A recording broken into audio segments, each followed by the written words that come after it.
Kasih karunia dan damai sejahtera dari Allah Bapa kita dan dari anaknya Tuhan Yesus Kristus menyertai kamu sekalian. Amin.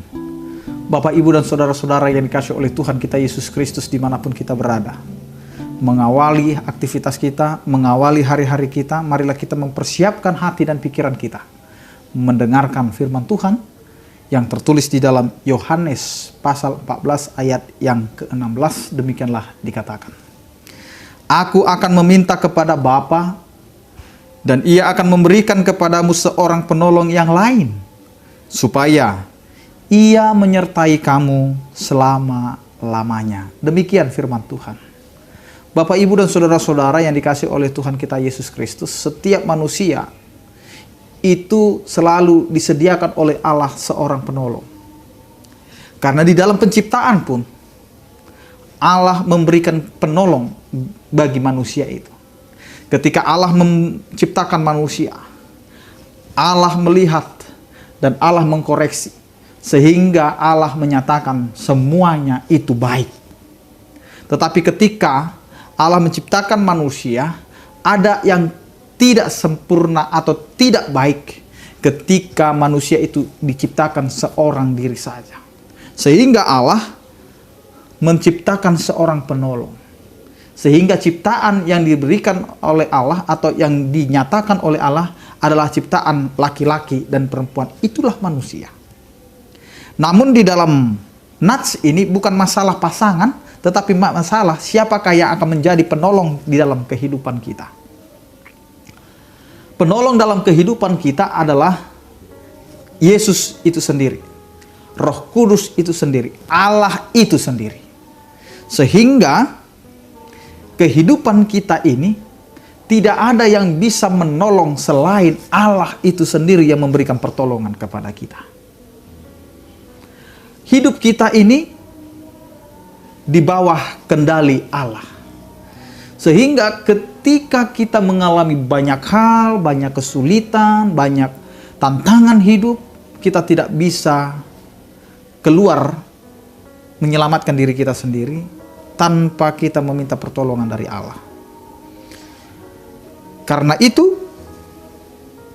inilah sebagai bentuk janji, permohonan, dan doa yang dihaturkan oleh Yesus Kristus. Aku akan meminta kepada Bapa,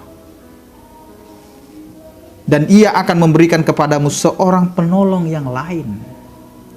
Ini adalah suatu penyataan ketika dirinya menyatakan akan ada waktunya dia akan pergi ke sorga, meninggalkan dunia. Sehingga ketika ada kata perpisahan, maka akan ada pikiran, siapakah penolong kami? Siapakah yang akan bersama-sama dengan kami?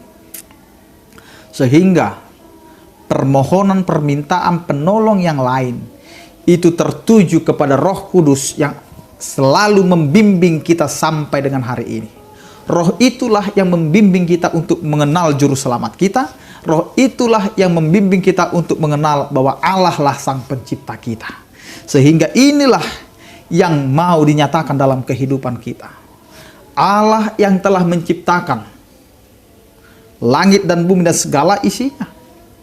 Dan Allah juga yang datang ke dunia menjadi Yesus Kristus. Dan Allah juga yang akhirnya menyertai kehidupan kita sampai dengan saat ini, yaitu Roh Allah atau Roh Kudus yang memberikan kita kemampuan memahami apa yang tidak kita pahami, kemampuan di dalam kehidupan kita untuk mengimani apa yang tidak masuk akal di dalam kehidupan kita. Sehingga itulah yang membuat kita percaya bahwa Allah itu adalah penolong di dalam kehidupan kita sampai dengan selama-lamanya. Karena itu Bapak, Ibu, dan saudara-saudara yang dikasihi oleh Tuhan kita Yesus Kristus, meskipun fisik Yesus itu tidak lagi ada di tengah-tengah kita, fisik Yesus sebagai manusia itu tidak ada di tengah-tengah kehidupan kita, tetapi Roh Allah yang diberikan kepada kita, itulah sekarang yang datang memberikan penyertaan kepada kita, yang selalu membimbing kita, mengarahkan hidup kita supaya kita mampu memahami dan mengerti perjalanan kehidupan kita, perjalanan iman kita, dan perjalanan pemahaman kita untuk mengenal lebih dekat lagi kepada Allah, kepada Yesus Kristus, dan kepada Roh Kudus. Karena pembelajaran itu, pemahaman itu, pengertian itu akan diberikan kepada kita melalui Roh Kudus yang memberikan kepada kita keyakinan, pengenalan akan Tuhan itu sendiri. Karena itu, terimalah Roh Allah yang ada dalam diri kita, agar Roh itu yang membimbing kita dan menyertai kehidupan kita kemanapun kita melangkah. Amin. Kita berdoa. Terima kasih Tuhan, Engkau mengingatkan kami, penolong yang telah Engkau berikan di dalam kehidupan kami, yaitu Roh-Mu sendiri yang ada di dalam kehidupan kami, sehingga kami diarahkan, sehingga kami diajari untuk memahami apa yang tidak dapat kami logikakan di dalam kehidupan kami sebagai manusia.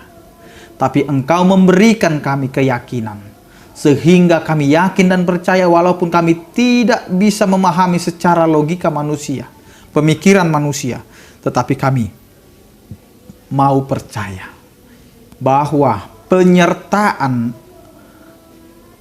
yang telah Engkau berikan kepada kami, itulah yang menguatkan dan memberikan pemahaman kepada kami. Ya Tuhan, berkatilah kehidupan kami di dalam setiap aktivitas kami, agar Engkau Tuhan yang memberkati dan menjadikan apa yang kami kerjakan. Biarlah Tuhan apa yang kami kerjakan itu menjadi kemuliaan bagi nama-Mu. Berkatilah ya Tuhan setiap orang percaya yang sakit Engkau berikan kesembuhan, yang berduka Engkau berikan penghiburan, yang bergumul Engkau berikan penyertaan. Terpujilah Engkau ya Tuhan dalam Kristus Yesus Tuhan kami. Anugerah Tuhan kita Yesus Kristus, kasih setia daripada Allah Bapa, dan persekutuan Roh Kudus itulah yang menyertai kamu sekalian. Amin. Selamat beraktivitas, tetap menjaga protokol kesehatan. Salam sehat dari kami, Tuhan Yesus memberkati. Horas.